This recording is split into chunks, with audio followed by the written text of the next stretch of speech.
चपटी भभूत में खजाना कुबेर का। हे गंगाधार मुक्ति द्वार ओंकार तू, भोले ओंकार तू। आयो शरण तेरा शंभु तार तार तू। इतनी योनियाँ काटने के बाद, इतना समय निकलने के बाद अगर मनुष्य की देह मिल थोड़ा सा भगवान का भजन जागृत हुआ है, थोड़ा सा स्मरण जागृत हुआ है, तो ये प्रभु की कृपा से हुआ।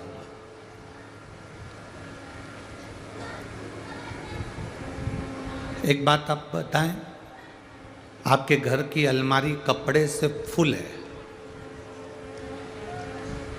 और कपड़े रखोगे तो वो कपड़ा रखाएगा क्या? जम के तो बोलो जरा। नहीं, क्या होगा? वो कपड़ा तुमने ठूस भी दिया, उसको रग भी दिया, तो वो कपड़ा नीचे गिर जाए, क्योंकि वो अलमारी पहले से फुल है, पहले से भरी हुई है। तो तुमने जो कपड़ा भरा वो नीचे गिर गया, कपड़ा नीचे गिर गया। घर की अलमारी कपड़े से फुल है, रसोई घर मसाले से, अनाज से फुल है, फ्रिज सब्जी, फल, दूध, दही, भाजी, तरकारी से, बोलते जाओ, फुल है।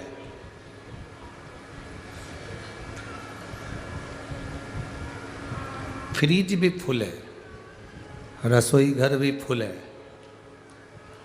वॉशरूम तुम्हारे डेंटिंग पेंटिंग के सामान से फुल है, चप्पल जूता रखने का स्टैंड, बोलो बोलो, वो भी फुल है। अलमारी फुल, फ्रिज फुल, रसोई घर फुल, वॉशरूम फुल। जिस पलंग पेटी पर तुम सोते हो, पलंग कहलाने का है, नीचे उसमें सामान रखा था, वो भी फुल है। और ये मनुष्य का जो शरीर है, ये भी अहंकार, क्रोध से फुल है, तो इसमें शिव पुराण रखाएगी कैसे?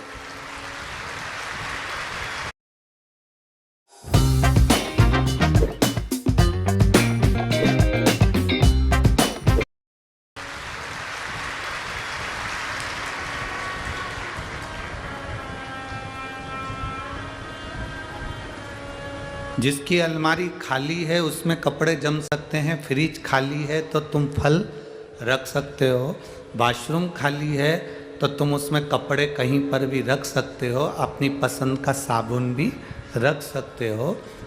अगर तुम्हारा मसालदान जिसमें तुम मसाला रखते हो, मसाला रखने की उस डब्बे को क्या कहते हैं? मसालदानी है ना? अरे बोलो तो जम के, मसालदानी। जिसमें चूहा रखते हो, अरे जम के तो बोलो, चूहादानी। साबुन रखने की, बोलते जाओ, साबुनदानी। और जिसमें मच्छर रखते हो, कितना झूठ बोल रहे हो, उसमें मच्छर थोड़ी ना रहता है, इंसान रहता है। और कहते क्या है? मच्छरदानी। कहने की मच्छरदानी है, चूहेदानी में चूहा रहता है, साबुनदानी में साबुन रहता है, मसालदानी में मसाला रहता है, तो मच्छरदानी में मच्छर को रहना चाहिए, पर उसमें रहते अपन है। थोड़ी सी जगह अलमारी में रखोगे तो कपड़ा जम जाएगा, थोड़ी सी जगह बाथरूम में रखोगे तो अपनी पसंद का साबुन रखा जाएगा, थोड़ी सी जगह रसोई घर मसालदानी में रखोगे तो हींग की डब्बी भी रखा जाएगी। और इस मनुष्य के शरीर में अहंकार, क्रोध, काम, लोभ, तृष्णा, वासना इतना भरा है। इसको थोड़ा सा खाली कर दोगे, थोड़ा सा खाली कर दोगे तो शंकर जी की यह पवित्र कथा पंढरपुर की उसमें भरा जाएगी। ये निश्चित है, निश्चित।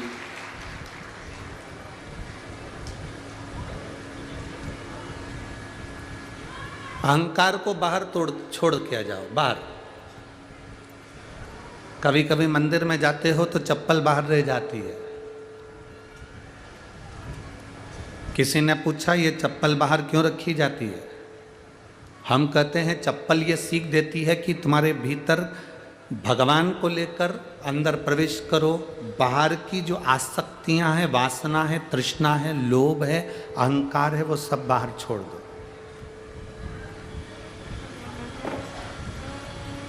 आसक्ति बाहर रहना चाहिए, तृष्णा बाहर रहना चाहिए। अब उसमें भी अगर आपकी चप्पल कोई ले गया तो ये सोचो कि हमारी आसक्ति, हमारी तृष्णा, हमारा लोभ, हमारा काम हमारे से पीछा छूट गए। एक सेठ जी दर्शन करने के लिए मंदिर में गए और राम जी के मंदिर में दर्शन करने के लिए गए और जूते बाहर छोड़ गए। जैसे ही चप्पल जूते बाहर छोड़कर मंदिर में दर्शन कर कर वापिस आए तो उनके चप्पल जूते चोरी हो गए, गायब हो गए। सेठ जी को बाहर आते से ही उन्होंने जो भिक्षुक बैठे थे उनसे पूछा, हमारे जूते चप्पल देखे तुमने?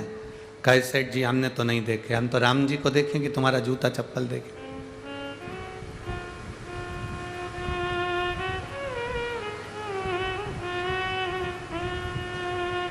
ठीक है, हम राम जी को देखें कि तुम्हारा जूता चप्पल देखें। अब उसको गुस्सा आ गया, हमारे जूते चप्पल गए तो वो सीधे दौड़कर अंदर मंदिर में गया। हम जिसका दर्शन करने आए थे वो भगवान मेरा जूता चप्पल मुझे वापस दे। इतना गुस्से में लाल होकर वो अंदर गया। सबने उसको कहा ऐसा नहीं होता, भगवान कहाँ से ला कर देगा? नहीं, मेरे को तो चाहिए।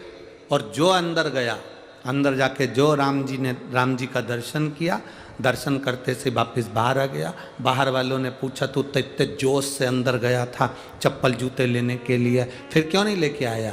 कि भगवान के तो खुद कोई ले गया, भगवान तो खुद नग्न पांव से वहां खड़े हुए थे। शिव कथा कहती है परमात्मा किसी भी मंदिर में जूता पहनकर नहीं खड़ा है, परमात्मा किसी मंदिर में चप्पल पहनकर नहीं खड़ा। उन्होंने कह दिया ये चप्पल, ये जूता अहंकार, अभिमान, अभिमत्ता, अहम, इसको बाहर छोड़ दो। कोई भगवान ऐसे ही मिल जाएगा? ऐसे ही सरलता से, इतनी सहजता से परमात्मा का। लोग कहते हैं नामदेव जी को भगवान मिल गए, जनाबाई को भगवान मिल गए, तुकाराम जी को भगवान मिल गए, संत तुकाराम जी की भक्ति से भगवान मिले, मीराबाई को भगवान मिल गए, कर्माबाई को भगवान मिल गए, रामकृष्ण परमहंस जी को भगवान मिल गए, चैतन्य महाप्रभु जी को भगवान मिल गए, श्री रामानुजाचार्य जी को भगवान मिल गए, श्री निम्बार्काचार्य जी को भगवान मिल गए। क्या इतनी सरलता से भगवान मिल जाता है?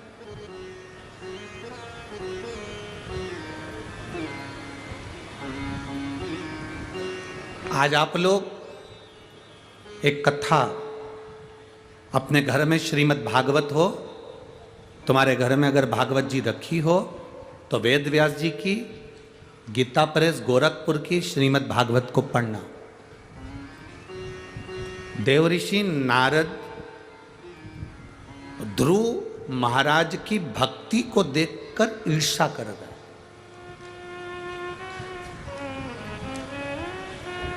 प्रहलाद जी महाराज की भक्ति को देखकर देवऋषि नारद को ईर्ष्या आ गई। देवऋषि नारद ने भगवान से कहा ये कोई बात होती है? हमें तप करते करते पूरी जिंदगी निकल गई और ध्रुव जी महाराज 4 साल के और उनको नारायण का दर्शन हो गया। प्रहलाद जी महाराज 5 वर्ष के, उनको भगवान का दर्शन हो गया। मीराबाई 6 वर्ष की, उनको भगवान का दर्शन हो गया। कर्माबाई 9 वर्ष की, उसको भगवान का दर्शन हो गया।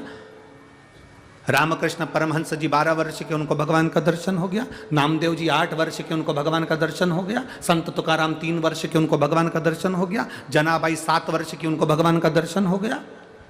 संत एकनाथ जी 3 वर्ष की अवस्था में भगवान का दर्शन कर लिया। देवऋषि नारद को थोड़ी सी ईर्ष्या जाग गई और देवऋषि नारद ईर्ष्या भरकर भगवान विष्णु के पास पहुंच गए। नारायण से कहा, यह बात हमको बिल्कुल पसंद नहीं आई कि आपने 4 वर्ष की अवस्था में ध्रुव जी को दर्शन दे दिया, मात्र 4 वर्ष की अवस्था, और हमारी पूरी जिंदगी निकल गई तब करते करते। श्रीमान नारायण श्रीमान नारायण श्रीमान नारायण जपते जपते पूरा जीवन निकल गया। ये कोई तरीका है आपका? भगवान विष्णु ने कहा, पहले शांति रखो, फिर बोलो हुआ क्या है। बड़बड़ बड़बड़ करे जा रहे हो, बोलो क्या बात है। ध्रुव जी को 4 वर्ष की अवस्था में दर्शन हो गए, हमको पूरी जिंदगी निकल गई, दर्शन नहीं हुए, ऐसा क्यों? भगवान विष्णु ने कहा, अरे नारद, तुम समझते नहीं हो, तुम्हें इतनी विवेक, इतनी बुद्धि नहीं है तुम्हें। ध्रुव जी महाराज कोई आज से तप कर रहे हैं क्या? उनकी पूरी जिंदगी निकल गई तप करते करते करते करते। 1 जन्म, 2 जन्म, 3 जन्म, 4 जन्म, ना जाने कितने कितने जन्म ध्रुव जी महाराज के निकल गए। अब ध्रुव जी महाराज के जन्म निकलते निकलते तप करते करते उनका समय, तप की अवधि समाप्त हो रही थी। इसलिए भगवान ये नहीं देखते कि कितने वर्ष का है, उसकी तप की साधना कितनी हो गई, भगवान ने ये देखा, तब भगवान ने दर्शन दिया है, तब भगवान पहुंचकर दर्शन प्रदान करे हैं। जो देवऋषि नारद से भगवान नारायण ने कहा वो आप अपनी बुद्धि में उतार कर रखना। सुनो नारायण, भगवान की कथा में, शिव महापुराण में, सत्संग में, मंदिर के दरवाजे पर, भगवान की चौखट पर और भगवान की अविरल भक्ति में जब व्यक्ति कई जन्म निकाल देता है तब साधना करते करते करते करते, जैसे आप में से कोई कोई माताएं ऐसी होंगी जिनकी उम्र 30 वर्ष होगी, 30 साल पहले वो भगवान को लोटा भर के जल नहीं चढ़ाती थी। कोई कोई माता ऐसी होगी 15 साल की जो 15 साल के पहले भगवान को जल नहीं चढ़ाती थी। कोई कोई 60 साल का व्यक्ति बैठा होगा, 60 साल के पहले शंकर जी के मंदिर में 1 लोटा जल नहीं चढ़ाता था, सब दूर जाता था पर शिव के मंदिर नहीं जाता था। आखिर 60 साल के बाद तुम 62 साल के हो गए, 63 साल के हो गए, तब तुम शिव जी के मंदिर जा रहे हो, शिव जी के मंदिर में लोटा भर के जल चढ़ा रहे हो, तुम्हारा मन शिव महापुराण में लग गया, तुम्हारा चित्त शंकर की भक्ति में लग गया, तुम्हारा मन हरि विठ्ठल की भक्ति में लग गया।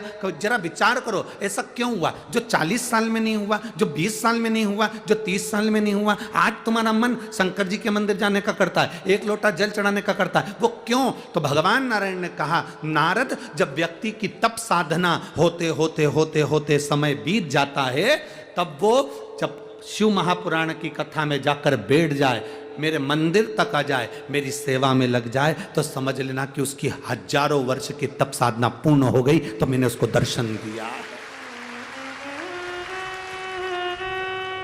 कोई आज की तप साधना नहीं है। आप पंढरपुर की इस पवित्र भूमि पर लाखों की संख्या में बैठकर कथा सुन रहे हो, धूप में बैठे हुए हो, जगह नहीं है पूरे ग्राउंड के अंदर, तो बाहर जहाँ जहाँ तुम लोगों को जगह मिल रही, पेड़ के नीचे अपने चादर लगाकर, डंडियाँ बांधकर, छाता लगाकर, जैसी तुमको जगह मिली वैसी जगहों में तुम बैठ गए। आखिर क्या कभी कथा तो सुनी, स्मरण भी करा, पर तुम्हारे भीतर जो जागरूकता उत्पन्न हुई है, तुम्हारे भीतर जो शिव के प्रति भाव उत्पन्न हुआ है, वो भाव आज का नहीं है, तुम्हारे ना जाने कितने कितने जन्म निकल गए। उस जन्म के बाद आज तुम्हारी चित्त वृत्ति में शिव आकर बैठ गया, नारायण आकर बैठ गया, पांडुरंगा आकर बैठ गया, हरि विठ्ठल आकर बैठ गया, तब तुम्हारा मन अब भगवान की भक्ति में रमा है, तब भगवान का दर्शन तुमको हुआ है। नहीं तो ये भगवान का दर्शन होना बड़ा मुश्किल है।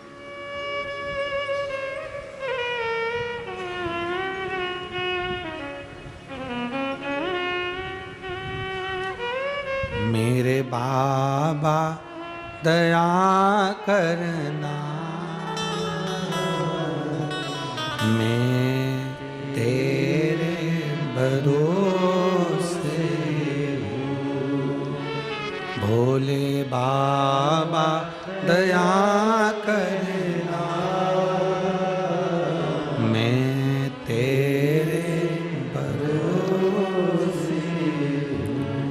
लाइनों को हम हर कथा में गाते हैं, उसका केवल एक कारण है कि आपके मुख से निकले कि आप उसके भरोसे हो, आपके मुख से निकले कि आप उसके सहारे हो।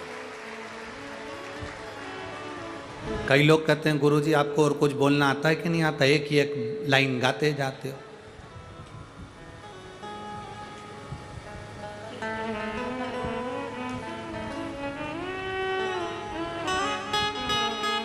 कई लोग कहते हैं गुरुजी रेडियो भी चैनल चेंज करता है, आप भी चेंज करा करो ना भजन है?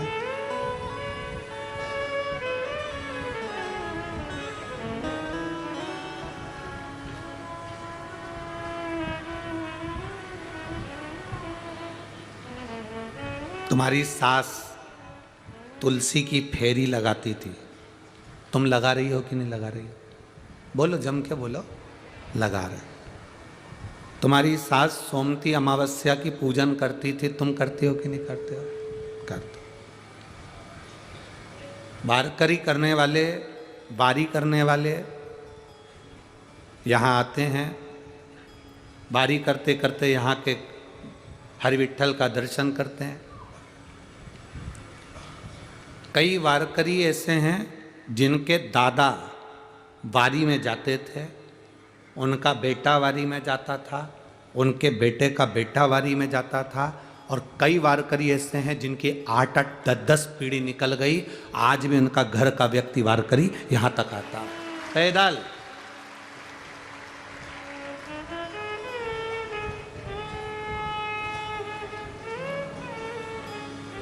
जिसके घर का एक व्यक्ति भी पंढरपुर की पवित्र भूमि पर आषाढ़ी एकादशी में पैदल आता है और कई सालों से आ रहा है, उस घर की देहली की मात्र मट्टी ही मस्तक पर लगा रहे तो हरि विट्ठल का दर्शन हो जाता है।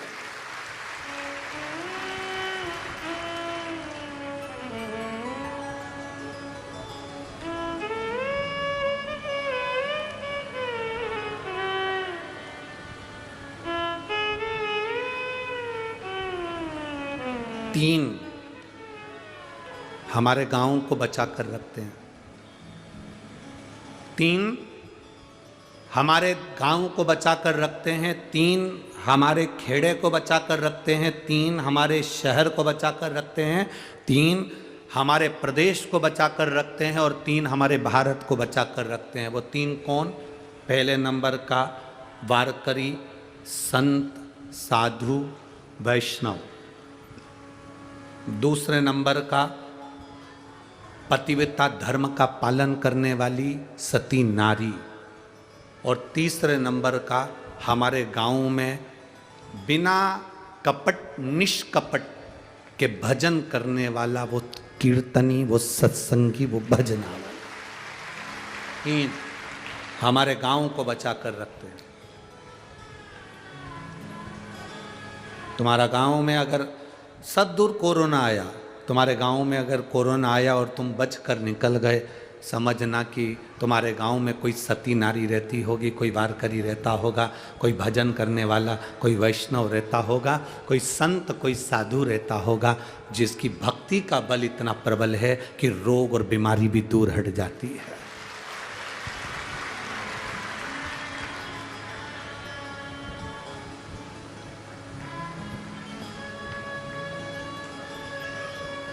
इसको चमत्कार नहीं कहते, इसको तुम्हारे भजन का बल कहते हैं।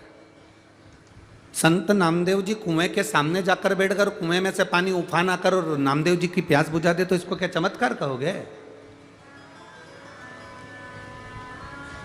ये भक्ति है उनकी, ये विश्वास है उनका, ये दृढ़ता है उनकी। उनके भजन में वो बल है, उनकी भक्ति में वो बल है कि कुएं का पानी बाहर निकल आता है, गंगा का जल निकल कर आता है। ये भक्ति है उनकी।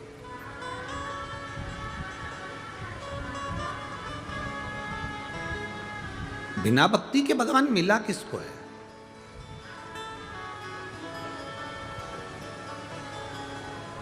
किसको प्राप्त हुआ? हमें लगता है कि नामदेव जी को भगवान मिला, इतनी सरलता में नहीं मिले मेरी जीजियों पंढरपुर की और मेरे जीजाओं। इतनी सरलता में नहीं मिला है मेरा बाबा।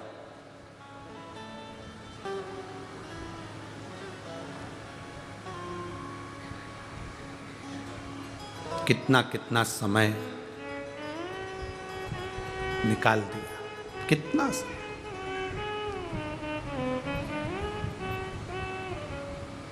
महाराज, जैसे दुनिया में एक ही चीज है जो अंधे को भी दिखाई देती है, और जिसके पास ज्यादा आ जाता है तो वो आंख से अंधा हो जाता है। वो केवल एक पैसा है। पैसा, कोई अंधा है आंख का, बिल्कुल नहीं दिखता, उसको भी पैसा दे दो वो भी बता देगा 10 का नोट है कि 500 का है, वो भी बता देगा। पैसा अंधे को भी दिखाई देता है, और पैसा आंख वाले के पास ज्यादा आ जाता है तो वह आंख से अंधा हो जाता है। मतलब उसको केवल अपना अपना दिखता है, बाकी का कोई नजर नहीं आता है, अंधा हो गया।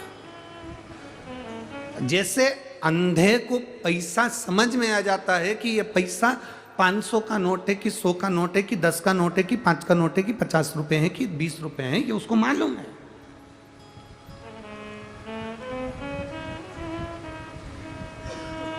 उसको पहचान है। भक्त को भगवान की पहचान होती है और भगवान को भक्त की पहचान होती है। कोई जाने ना जाने, कोई पहचाने ना पहचाने, परंतु उसके स्मरण में यह चीज रहती है कि मेरा भक्त कौन सा है।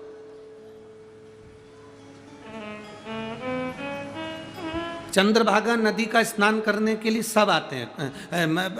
एकादशी के दिन, आषाढ़ी एकादशी पे या कार्तिक एकादशी पर, माघी एकादशी पर यहाँ भीड़ होती है, बहुत भीड़ होती है। सब आते हैं नहाने के लिए चंद्रभागा के तट पर। अमावस्या आ गई तो उस समय आ गए, पूर्णिमा आ गई तो उस समय आ गए। चंद्रभागा को नहाने के लिए केवल क्या पुण्य वाले लोग ही आते हैं? अरे बोलो तो जम के नहीं, चंद्रभागा को नहाने के लिए चोट्टे भी आते हैं। पुण्य वाला कपड़े रखता है, सामान रखता है, विठल पांडुरंगा, विठल पांडुरंगा कह के चंद्रभागा का जल में स्नान करता है। और चोट्टा, तुम करो हर हर गंगे, हम तुम्हें करें घर से नंगे, जा। चोट्टा भी इंतजार करता। कथा सुनने के लिए क्या केवल भक्त ही आएंगे? अरे बोलो तो कहीं के चोट्टे भी बैठे होंगे, बैठे। पर जरा विचार करना, चोट्टा इतने साल से चुरा रिया है, लाखों की चोरी कर ली तो भी चोट्टा की चोट्टा ही है। तुम्हारा कोई सामान चले भी गया तो तुम 2 साल में, 1.5 साल में वापिस मंगलसूत्र, वापिस चेन, वापिस सामान तुमने 2 साल में वापिस बना लिया। वो 1 तोला का था, तुमने 2 तोला का बनाया कि अब क्या मजबूत बनवाओगे। तुम आगे बढ़ गए, पर वो चोट्टा, बोलते जाओ, चोट्टा ही रिया, उसका प्रमोशन ही नहीं हुआ। क्योंकि अच्छी कंपनी में जॉब ही नहीं कर रहा। जिसकी जॉब अच्छी कंपनी में है वो तरक्की कर रहा है। कपड़ा चले गया, अगली बार आऊंगी ना हरि विठल के यहाँ पर चंद्रभागा नहाने के लिए, ज़्यादा लाऊंगी। अब की बार अकेली आई हूँ ना, अगली बार 2 लोगों को साथ लाऊंगी तो मैं नहाने जाऊंगी तो वो कपड़े देखेगा। मतलब 2 लोगों को लाना कोई सरल बात है? उन लोगों का खर्चा उठाना, उनको खाना खिलाना, धर्मशाला में ठहराना, मतलब मेरा हरि विठल इतना दे देगा कि मैं 3 लोगों का वजन अपने आप झेल सकती हूँ, इतना प्रदान करेगा।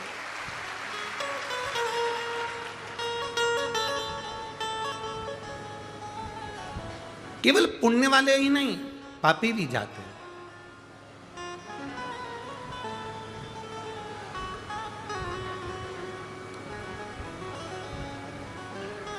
तुम अंदर आते हो और चोट्टे की निगाह तुम्हारे मोबाइल पर, पर्स पर, तुम्हारे गले पर पड़ जाती है। बोलो पड़ती कि नहीं पड़ती? पहचान जाता है असली है कि नकली है। चोटा कितना बड़ा परखैया होगा रे, वो पहचान जाता। इसकी जेब में पर्स कितने वाला है, इसकी जेब में मोबाइल कितने वाला, इसके गले में चेन कितने की है, तो मंगलसूत्र असली है कि नकली, चोटा पहचान जाता है। जैसे ही तुम अंदर घुसोगे, चोर अपनी दृष्टि से पहचान जाएगा। चोर की निगाह तुम्हारी गले की चेन पर, मंगलसूत्र पर होती है। और कई कई ऐसे लुच्चे भी बैठे होंगे जो देखते रहते कितनी सुंदर आई है, कितनी सुंदर।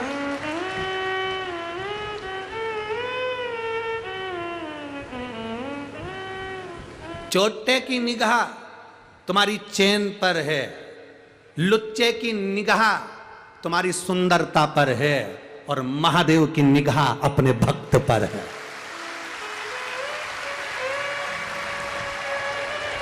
तुम अंदर आए शिव महापुराण की कथा सुनने के लिए तो चोर ने भी तुमको देखा, लुच्चे ने भी तुमको देखा, पर जब तुम कथा सुनने के लिए बैठे तब अंदर आते समय मेरे महादेव ने भी तुमको देखा कि मेरा अपना आया है, मेरा श्रेष्ठ आया है, मेरा अपना है, मेरे लिए आया है,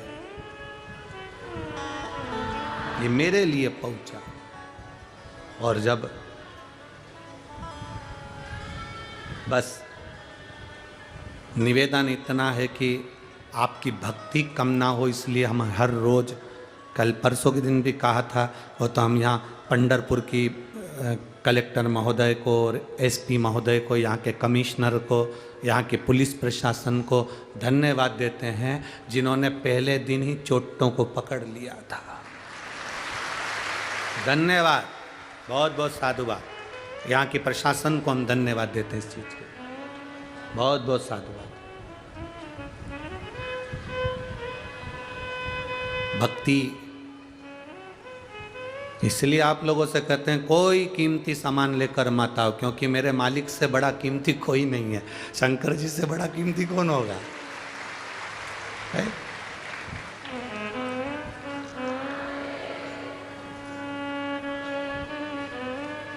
जो लोग सीओर आते हैं ना कुबेरेश्वर धाम, हम उनसे भी कहते हैं। एक माता जी खूब रो रही थी, उसका कोई पर्स ले गया, खूब रोई। हम तो लुट गए लुट गए लुट गए लुट गए लुट गए। हमने कहा क्या लुट गया? पर्स चले गया। अच्छा,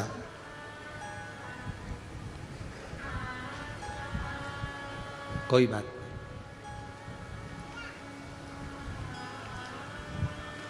वो जितना लूटता है ना, उससे 1000 गुना बैग भर कर पहुंचा देता है, बैग भर कर।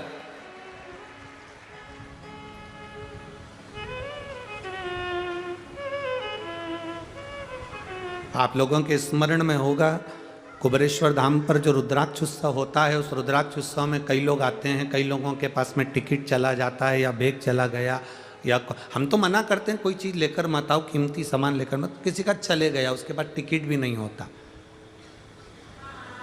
तो फिर अनाउंस किया जाता है, सूचना अनाउंस करते हैं कि जिनका टिकट चले गया या पहनने के कपड़े चले गए या आने जाने का किराया नहीं, वो बाद में अपना नाम ऑफिस में लिखा है, उसका टिकट भी कुबेर भंडारी कराएगा और कपड़े भी कुबेर भंडारी पहनाएगा। करता वो है, उसकी भक्ति, उसका विश्वास, उसकी दृढ़ता। हम जितना उसका भजन करेंगे, हाँ शक दुनिया पर करो पर परमात्मा की भक्ति पर कभी शक मत करो, कभी मत करो। और एक बात अपनी बुद्धि में उतार कर रखना, शक और शक्कर ये लिमिट में रखो। शक्कर भी चाय में लिमिट में होना चाहिए, बराबर। ज्यादा शक्कर होगी तो चाय पी सकोगे? बोलो जम के। बिल्कुल कम शक्कर होगी तो चाय अच्छी लगेगी? नहीं। शक और शक्कर की मात्रा का लेवल बराबर रखिए, ना शक ज्यादा होना चाहिए ना शक्कर ज्यादा होना चाहिए। शक ज्यादा होता है तो हमारा घर बिगाड़ देता है, शक्कर ज्यादा होती है तो शरीर बिगाड़ देती है।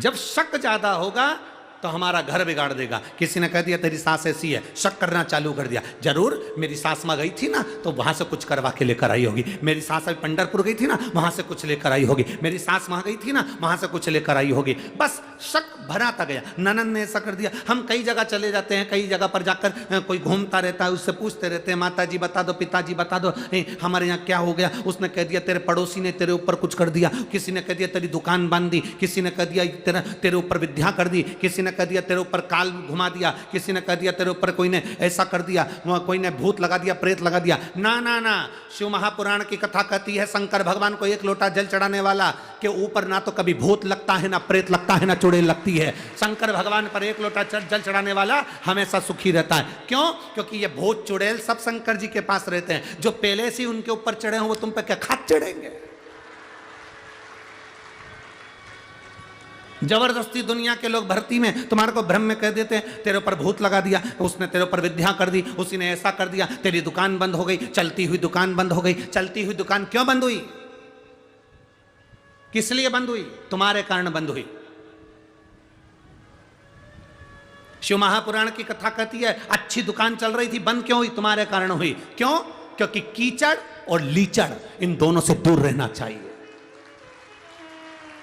कीचड़ और लीचड़ इन दोनों से दूर रहना चाहिए। कीचड़ शरीर में लगता है तो दाग लगा देता है, खराब कर देता है शरीर को। और लीचड़, लीचड़ मतलब आलसी व्यक्ति, आलसी व्यक्ति का संग पकड़ोगे तो वो सुबह वो भी जगदम्बा आराम से 8-9 बजे उठ रही है,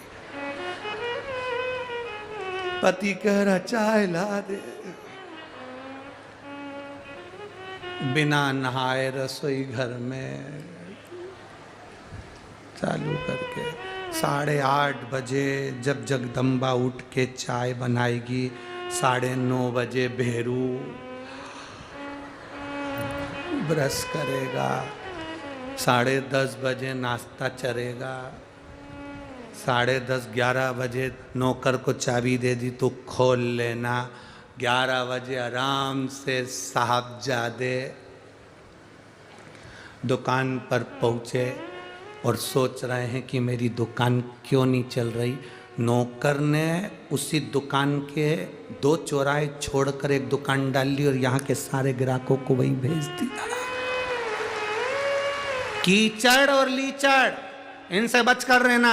कीचड़ शरीर खराब कर देगा, कपड़ा खराब कर देगा, और लीचड़ व्यक्ति, आलसी व्यक्ति तुम्हारी पूरी व्यवस्थाओं को, पूरे जीवन को खराब कर देगा। तुम्हारी जो दिनचर्या है उसको खराब कर देगा। आपकी सवेरे उठने की आदत है, 6 बजे जगने की आदत है, कोई लीचड़ व्यक्ति तुम्हारे साथ में है, अगर वो 8-9 बजे उठता है तो तुम्हारी भी धीरे धीरे ऐसी आदत बन जाएगी 8-9 बजे उठने की। तुम 4 बजे उठती थी, मालूम पड़े 8 बजे उठ रही, 9 बजे उठ रही। क्यों? क्योंकि वो लीचड़ का साथ हो गया।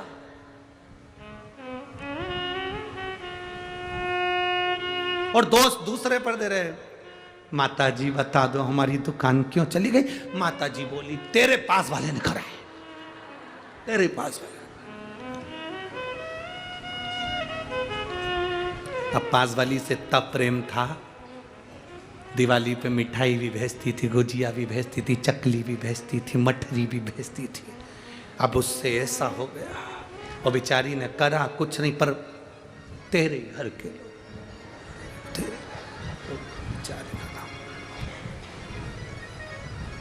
दुश्मन हो गए, दुश्मन।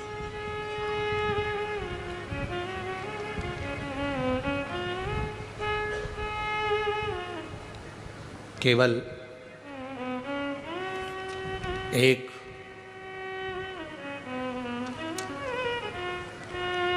पंढरपुर की पवित्र भूमि पर एक ऐसे संत रहते थे जिनका नाम था नरहर सुनार। हम उन्हें संत भी कहें, सुनार भी कहें, स्वर्णकार भी कहें।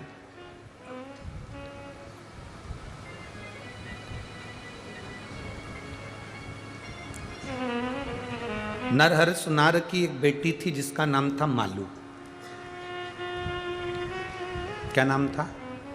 जम के बोलो जरा। मालू।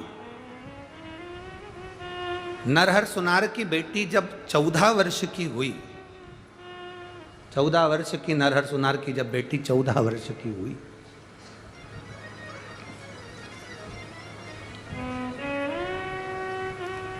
और नरहर सुनार की बेटी जब 14 वर्ष की हुई तो उसके शरीर में एक रोग सताने लगा। अब देखिएगा जरा कितना विश्वास नरहर सुनार का शंकर जी के ऊपर था, जरा वो देखिएगा। 14 वर्ष की बेटी मालू, उसके शरीर में एक रोग प्रवेश कर गया। अब नरहर सुनार का काम क्या था? उनके पिताजी, जो नरहर सुनार के जो पिताजी थे दीनानाथ सुनार, वो दीनानाथ जी भी सराफे का काम करते थे और नरहर सुनार भी सराफे का काम। बच्चे की तबीयत खराब होगी तो दादा हो चाहे पिता हो, वो मुख से उदास रहेंगे, उनके नैनों में थोड़ा सा जल समाहित रहेगा और नेत्रों में जल भराता है कि भाई बच्चे को हुआ क्या है, हो क्या गया। जो सोने की रकम बनवाने आता था, चांदी की रकम बनवाने आता था, हीरा पन्ना का व्यापार करने के लिए आता था, वो नरहर सुनार की बेटी मालू को देखता था तो वो कहकर जाता था, इसको किसी को दिखाते क्यों नहीं हो। नरहर सुनार कहते थे, दीनानाथ सुनार कहते थे कि हम इसको हमने कई वेदों को दिखा लिया, कई डॉक्टरों को दिखा लिया। तो फिर अब ये बेटी, इसका 14 वर्ष का जीवन, कहाँ क्या होगा इसके साथ। नरहर सुनार हमेशा एक ही बात कहते थे, जाई विधि राखे शंभू ताई विधि रही। जैसा मेरा महादेव, मेरा मल्लिकार्जुन रखेगा वैसा मेरी बेटी रहेगी। वेद अपना काम कर रहे हैं, डॉक्टर अपना काम कर रहे हैं, मेरा महादेव अपना काम कर रहा है। महादेव अपना काम कर रहा है। हाँ, इस व्यासपीठ से कथा करते करते कई वर्ष हो गए, सालों। इस व्यासपीठ ने कभी ऐसा नहीं बोला कि आप डॉक्टर को मत दिखाना, कि वेद को मत दिखाना, कि दवाई मत लेना, कि औषधि मत लेना। कभी बोला क्या? जम के बोलो जरा, बोला नहीं। हमेशा इस व्यासपीठ ने कहा डॉक्टर शंकर का एक रूप है। बोला है कि नहीं बोला? डॉक्टर शिव का एक रूप है। आपके शरीर में रोग आया, आप डॉक्टर को दिखाने के लिए जाओ। जांच का बोल रहा है, जांच कराओ। दवाई का बोल रहा है, दवाई लो। पर इस व्यासपीठ ने एक बात जरूर कही, डॉक्टर का इलाज चलते चलते शंकर भगवान पर एक लोटा जल समर्पित करते रहो, उसका विश्वास जागृत करते रहो, उस पर भरोसा करते रहो।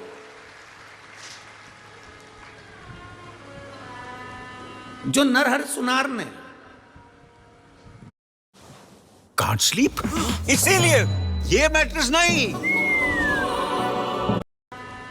जो नरहर सुनार ने, जो सराफा का काम करवाने आते थे उनसे नरहर सुनार भी यही कहते थे, वेद अपना काम कर रहे हैं, औषधि दे रहे हैं, कर रहे हैं, और मेरा महादेव अपना काम कर रहा है, वो अपना काम कर रहा है। अब पहले का समय एक ऐसा समय था जिसमें ये जरा छूछा ज़्यादा होता था। अब वो समय नहीं रहा, सब पढ़े लिखे हो गए। तुम यहाँ जितने बैठे हो ना, कोई अनपढ़ नहीं है, सब पढ़ा लिखा है। सबको मालूम है कि सत्संग क्या है, शिव पुराण क्या है। पूरी कथा में कहीं तुमको ऐसा नजर आता है कि हमने कहीं छू कर दिया, कि छा कर दिया, कि भेल दे दी, कि बबूती दे दी, कि हमने कुछ दे दिया? पूरी कथा में जो कुछ मिलेगा आपको, केवल एक चीज मिलेगी, बेलपत्र और एक लोटा जल, या पूजन करने का तरीका।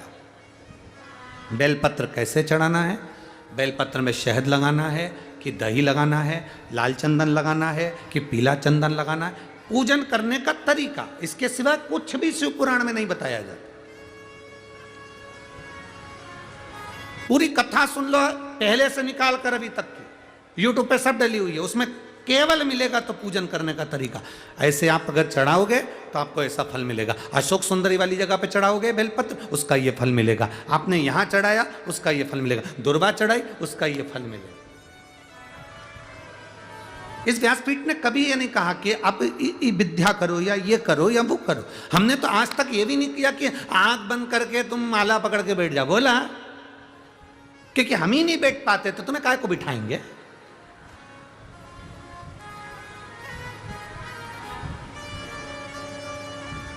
किसी ने कहा गुरुजी तुम माला पकड़ के आंख बंद करके नहीं बैठते। हाँ, क्यों नहीं बैठते?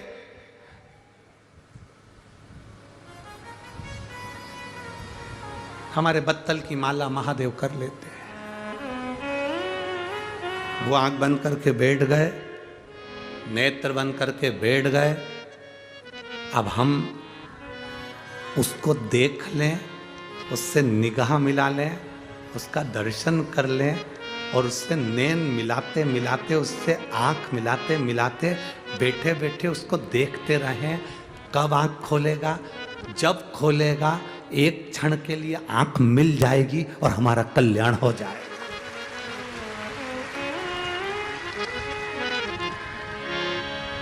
कई मिलेंगे आपको, वो आपको बिठाएंगे, आंखें बंद कर लो, कुछ दिखा, ध्यान करो। हम कभी नहीं बोलते कि तुम, हम तो एक ही बात कहते हैं, घर में खूब काम करो, खूब। कल जनाबाई की कथा सुनी थी आपने? अरे बोलो तो जम के। कल जनाबाई की कथा सुनी थी आपने तो आपको मालूम होगा जनाबाई कब माला पकड़ के बैठी। पूरा जनाबाई का चरित्र उठाकर देखना कि एक बार जनाबाई कहीं माला उठाकर बैठी हो, आंख बंद करके बैठी हो, काम करती रहती थी और हरि विठ्ठल बसती रहती थी। काम करते रहो, नाम जपते रहो, पार कर देगा मेरा महादेव, ये निश्चित है। माला पकड़ कर नहीं बैठी।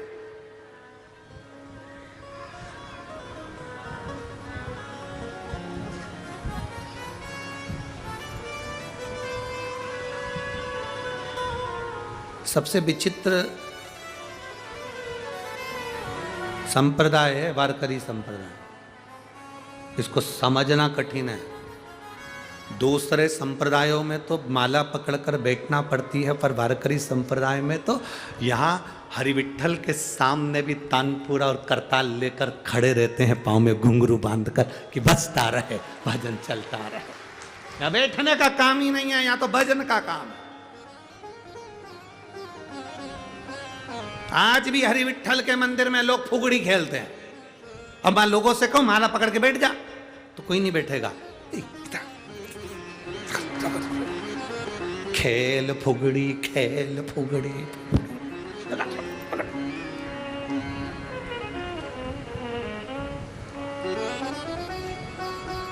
और अगर उसके साथ में कोई भी नहीं रहता फुगड़ी पकड़ने वाला, तो वो माँ जो खंबा है ना, खंबे को लिपट जाता है, खंबा से। तो किसी ने बोला, बहुत सारे लोग आते हैं, एक खंबे से लिपट रही थी, दूसरे ने उसको देख लिया, वो हटी, वो भी लिपट गया, वो गया, तीसरा आया, वो भी लिपट गया, चौथे ने, वो भी लिपट गया। लिपटने के बाद पूछा जब मंदिर से बाहर निकले, उस खंबे से क्यों लिपटे थे? तो कहा वो तीसरी लिपटी थी, वो तीसरी को पकड़ा। बिमला इधर आ, तू क्यों लिपटी थी? कि वो लीलाबाई लिपटी थी। लीला इधर आ, तू क्यों लिपटी थी? तो के लीला ने बोला मेरी सहेली नहीं आई थी फुगड़ी खेलने वाली, तो मेरे खंबे से फुगड़ी खेलने थी, मैंने खंबे से फुगड़ी, वो नहीं आई।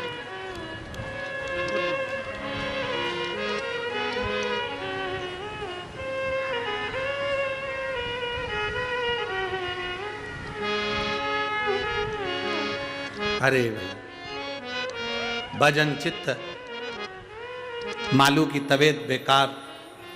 कोई कहता है इसको कहीं लेकर जाओ, कोई कहता है कहीं लेकर जाओ। नर हर सुनार कहीं नहीं लेकर गए। उसको कहना वेद अपना काम कर रहा है, डॉक्टर अपना काम करे और मेरा महादेव अपना काम करे। एक पत्र है, देखिए, उसने रिपोर्ट भी पूरी लगाई है हो पत्र के अंदर।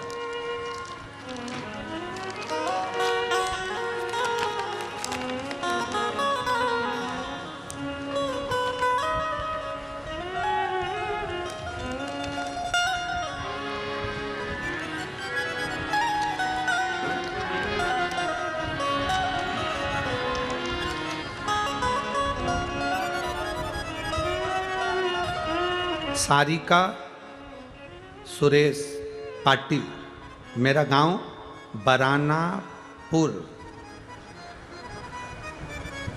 तहसील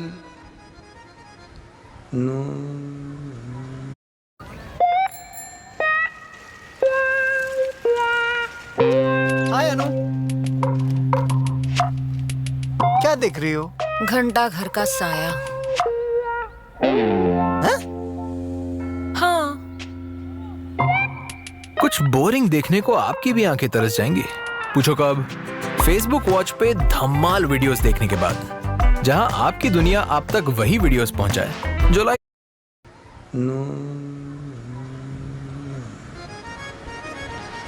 औसा जिला लातूर, औसा नुआसा है तहसील। तुम समझ गए क्या? हाँ बस ठीक है। हरि विठल, तुम्हारा समझना जरूरी है, बाकी के तो सब जान दो। कहीं बैठी है, नाम सारिका सुरेश पाटिल, मेरा गांव बरानापुर, ठीक है, और तहसील नूसा जिला लातूर में। कहीं बैठी हैं क्या? हाँ ठीक है, दिख गए। एक बार हाथ हिला दो वापिस। श्री शिवाय नमस्तुभ्यम। गुरुदेव, मेरे पेट में दर्द था, दवा खाना गई, डॉक्टर ने बोला सीटी स्कैन कराना पड़ेगा। मैं सीटी स्कैन रिपोर्ट में आया कि मेरे पानी पेट में भर गया है और वहाँ पर एक गठान बहुत बड़ी हो गई है, और वो गठान और पानी की जांच करी गई तो उसमें कैंसर निकला। अब 1 लीटर पानी उसमें से निकाल लिया गया। डॉक्टर ने केवल 4th स्टेज बता दिया गया और 3 महीने की गारंटी भी नहीं दी कि 3 महीने जी सकूंगी। डॉक्टर से कहा इसका कोई ऑपरेशन हो सकता है? तो कहा पानी इतना भर रहा है और इतना ज़्यादा फैल चुका है कि इसमें ऑपरेशन भी नहीं हो सकता। तब हम बंबई के टाटा, पहले हम ऑपरेशन के लिए हम बंबई के टाटा और सोलापुर के 4 दवाखाने भी गए। डॉक्टर ने इसका ऑपरेशन करने से मना कर दिया और कहा कि इनकी बस सेवा करो, इसमें अब कुछ है नहीं। परंतु हमने भी किसी के कहने पर शिव जी का भरोसा करा और बाबा को 1 लोटा जल चढ़ाना प्रारंभ करा और एक बेलपत्र चढ़ाकर उसको खाना प्रारंभ करा। डॉक्टर ने 3 महीने का समय दिया था और 3 महीने बाद ये शरीर जाना था। सबने आस छोड़ दी थी। बाबा भोलेनाथ के सहारे थे गुरुदेव। आप कहते हो ना कि उसके सहारे रहना। डॉक्टर ने तो बोल दिया था कि इनको घर ले जाओ, इसका कोई ऑपरेशन नहीं हो सकता। हम रोज शिव जी पे जल चढ़ाते, उसको पीते, बेलपत्र चबा चबा कर खाते और कुंदकेश्वर महादेव का नाम लेते।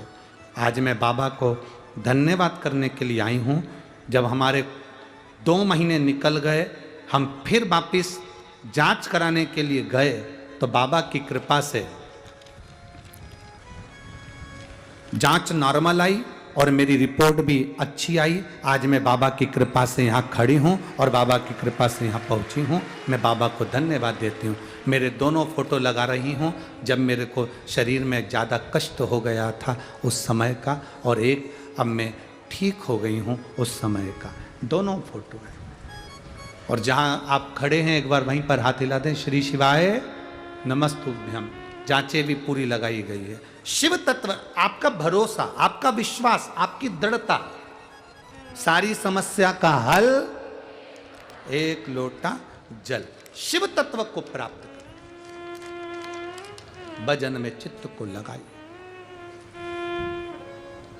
और शंभो शरणे पड़ी मांगू घड़ी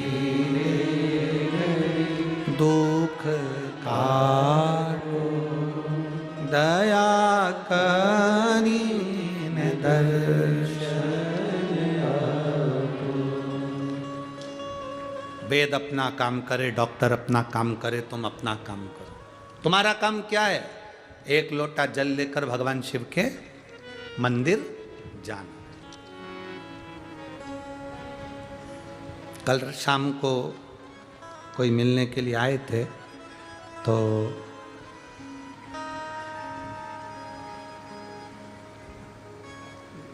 बहुत सारे लोग थे, उसमें से एक माता जी से हमने कहा कि एक काम करा करो। वो कहने लगे हमें बहुत तकलीफ है। हमने कहा तुम मंदिर जाया करो ना एक लोटा जल चढ़ाने के लिए, हम तो कुछ बताते नहीं है, केवल एक लोटा जल ही है।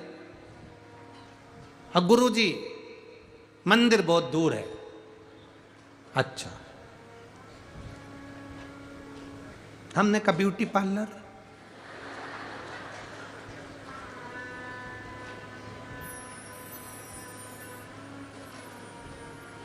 उसने तुरंत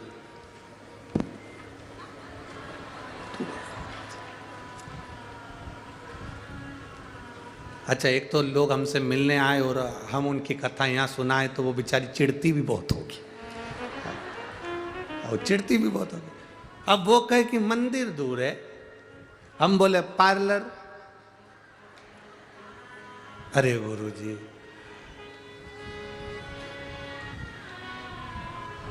वहां तो कभी कभी जाती, कभी कभी जाती। हमने कहा तुम घर में ही रहती हो कि नौकरी वोकरी करती हो? नहीं गुरुजी, मेरी सर्विस है, नौकरी करती हूँ। अच्छा, ऑफिस जाती हो? हाँ। कहाँ रहती हो? कहा गुरुजी हम सोलापुर में रहते हैं। अच्छा, ऑफिस कितनी दूर है तुम्हारे वहाँ से? 5 किलोमीटर दूर। हमने कहा ठीक, ऑफिस दूर है, रोज जाती हो कि नहीं जाती हो? जाती हो। सब्जी लेने जाती हो कि नहीं जाती हो? जाती हो। पार्लर जाती हो कि नहीं जाती हो? जाती हो। किराना लेने जाती हो कि नहीं जाते हो? जाते हो। पति की दुकान दूर है, पति रोज दुकान पर जाता है कि नहीं जाता? जाता है। जब रोज ऑफिस समय पर जाना जरूरी है, 5 किलोमीटर दूर, तुम जब आय बढ़ाने के चक्कर में जा सकते हो तो अपनी आयु बढ़ाने के चक्कर में शिवालय नहीं जा सकते। ऑफिस में समय पर जाओगे तो क्या बढ़ेगी? बोलो, जम के बोलो जरा। आय बढ़ेगी। दुकान पर समय पर जाओगे तो क्या बढ़ेगी? आय बढ़ेगी। और शिवालय समय पर जाओगे तो आयु बढ़ेगी। ये स्मरण आपकी चित्तवृत्ति में बैठना चाहिए। दुनिया के लोग आय बढ़ाने का साधन ढूंढ रहे हैं, पर आयु बढ़ाने का साधन नहीं ढूंढ रहे। आय अगर बढ़ भी गई, 50,000, 1 लाख, 2 लाख का पैकेज बढ़ भी गया और मालूम पड़े शरीर में रोग लग गया और तुम्हारी उम्र कम हो गई, तो वो 2 लाख रुपए क्या खाक करोगे? क्या करोगे उस 2 लाख रुपए का? आय बढ़ाने के साथ में अपनी आयु बढ़ाने का साधन जो ढूंढिए, क्योंकि आय अगर बढ़ेगी तो उसका भोग कैसे करोगे? कमा कमा कर औलाद के लिए छोड़कर जाओगे तो अपन कब एंजॉय करेंगे? इसलिए आय के साथ में आयु बढ़े वो काम करिए। आय बढ़ाने के लिए 9 बजे ऑफिस पहुंचना पड़ता है, आय बढ़ाने के लिए 10 बजे दुकान पर पहुंचना पड़ता है, आय बढ़ाने के लिए हमें काम धंधा करना पड़ता है। तो आयु बढ़ाने के लिए 1 लोटा जल लेकर महादेव के पास पहुंचना पड़ेगा। अकाल मृत्यु वो मरे जो काम करे चंडाल का, काल उसका क्या बिगाड़े जो भक्त हो महा काल का। जो शिव की आराधना करता है उसकी आयु बढ़ती है। शंकर की आराधना करने वाले,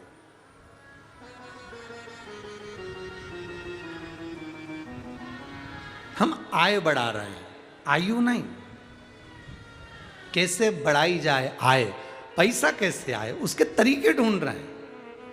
पर यह नहीं सोच रहे कि हमारी उम्र घटती जा रही है, बीमारी लग रही है शरीर में, इसको कैसे ठीक करा जाए। तो क्या करा जाए? सारी समस्या का हल बोल बम का नारा है। हमारी आयु बढ़ाने का साधन ढूंढा जाए। नर हरि सराफ ने, सुनार ने उस समय पर विचार कर लिया और कह दिया वेद अपना काम कर रहे हैं, डॉक्टर अपना काम कर रहे हैं, औषधि दे रहे हैं, और मेरा महादेव अपना काम कर रहा है। इतने में एक सिर फिरा केवल आज के जमाने में सिर्फ ही नहीं है, पहले भी होते थे। ये गुण पहले भी पाए जाते थे।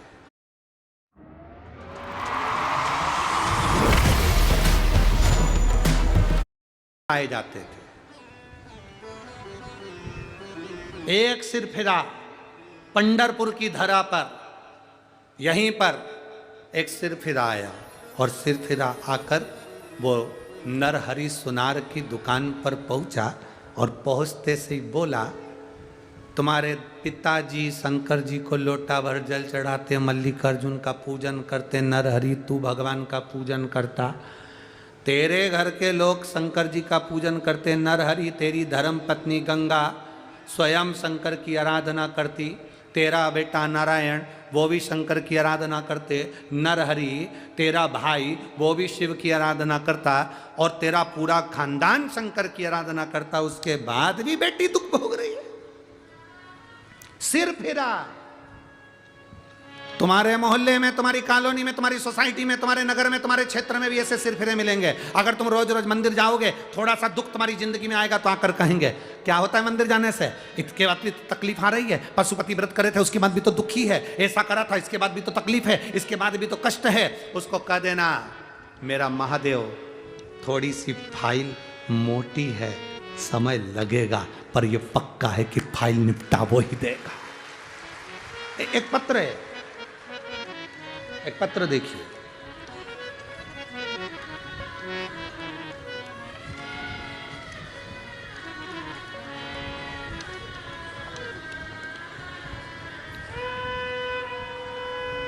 मेरा नाम मंगल जगन खाड़े, मैं छत्रपति संभाजी नगर सिडको N6 की रहने वाली हूँ।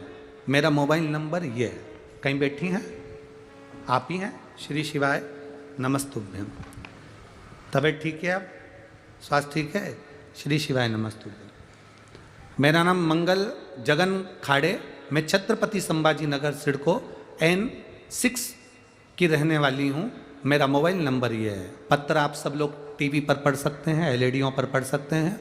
और ध्यान रखें, एक लोटे जल का मैं वर्णन करना चाहती हूँ और सीहोर के रुद्राक्ष का मैं वर्णन करना चाहती हूँ। मैं रोज मंदिर जाती हूँ। एक दिन मुझे मंदिर में गौरी की दादी, हमारे क्षेत्र में, हमारे मोहल्ले में एक माता रहती हैं, उनकी दादी थी, उनको 3 बरस की पोती गौरी अमोल, ये लाले, इस बच्ची को ब्लड कैंसर हो गया। उसका इलाज MGM MCR संभाजी नगर में हो रहा था। मैंने उसको सीहोर के रुद्राक्ष के बारे में बताया और शिवजी पे 1 लोटे जल को चढ़ाने का वर्णन करा। रुद्राक्ष का जल, बेलपत्र उसके घर के लोग नहीं जा सकते तो मैं जाकर देती, और गौरी भी रोज मंदिर में आती, पर उसको 1 जून को फिर से हॉस्पिटल ले जाना पड़ा, भर्ती किया। मैंने मंदिर जाकर अभिषेक कर कर बाबा का जल ले जाकर उस गौरी को देना चालू करा। गुरुदेव, उसके शरीर में ब्लड कैंसर था। डॉक्टर के हिसाब से ये बच्ची का शरीर बहुत साधारण था। हमने, डॉक्टर अपना इलाज कर रहे थे, 15 दिन हमने बच्ची को रुद्राक्ष का जल और बेलपत्री का जल और शिवजी पे चढ़ा हुआ जल देना प्रारंभ करा। तब उसके घर के लोगों ने बताया कि अब बच्ची को कैंसर में आराम है। भोले बाबा का हम क्या गुणगान करें गुरुदेव, हम बाबा को क्या वर्णन करें, बाबा बाबा है। 1 लोटे जल का क्या महत्व बताऊं। मैंने गौरी को जल और बेलपत्र देते देते देते देते थोड़ा समय निकल गया और बाबा की कृपा से उसकी दूसरी जांच फिर प्रारंभ हुई। जब उसकी दूसरी जांच प्रारंभ हुई, बाबा की कृपा का क्या वर्णन करें, उसका ब्लड कैंसर समाप्ति पर आ गया। ये बाबा की कृपा है, ये उसकी उदारता है। अब ठीक है वो। हर हर महादेव। श्री शिवाय नमस्तुभ्यम। एक बार हाथ हिला दो वापिस। श्री शिवाय नमस्तुभ्यम। बैठिए। मेरा नाम मंगल जगन खाड़े, मैं छत्रपति संभाजी नगर सिडको N6 की रहने वाली हूँ। मेरा मोबाइल नंबर